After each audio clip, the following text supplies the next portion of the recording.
Bayaw, Heber, Artist. artist siya and marami pa siyang ibang ginagawa. So, he will Sumayaw na explain. lang. Yung ang salsala ng Yeah. artist ko. So, never mind the sayaw. So, Heber will talk about this painting na I thought Tita Nora bought it or somewhere. But then, pinaint pala niya talaga. I just didn't ask them nung last na nandito ako. So, Heber will tell us about it. Yeah. Explain mo man, ading ko. Bayaw. So, going back, kailan ba pumutok ang Mount Pinatubo? 1990s, something? Or 1991 siguro. Unfortunately, walang nakuhanan na picture sila Auntie Nora and si Mr. nila. So, to relish the memory ng kanilang pagsakay nung dumaong itong barko na ito para sunduin ang mga parang anong tawag sa kanila, refugees ba or mga pupunta ng Amerika. Because Yung mga during that babalik. time, yes, so dito sila sumakay from Philippines diretso to Amerika.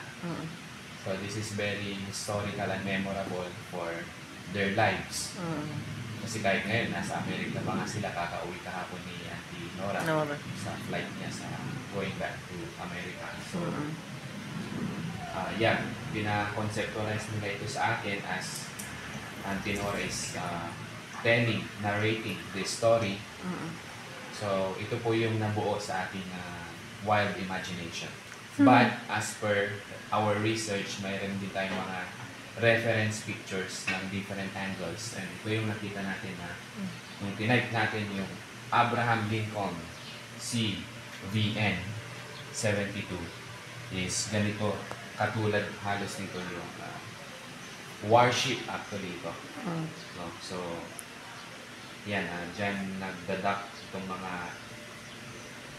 mga air strikers, mga jets.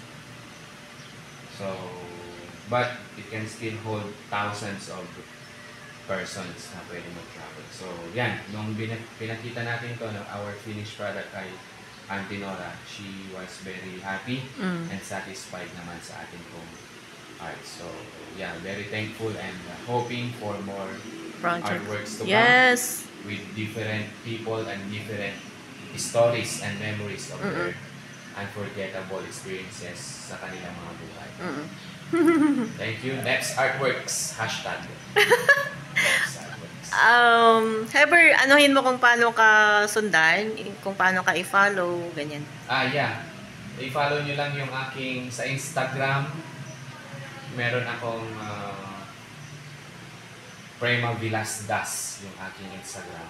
And sa Facebook, Heber Jane Puscua. Yan. So, pinopost ko dyan. And I also have another second account sa Facebook, yung Engineer Heber. Because I also do feng shui sa mga ginagawa nating construction ng mga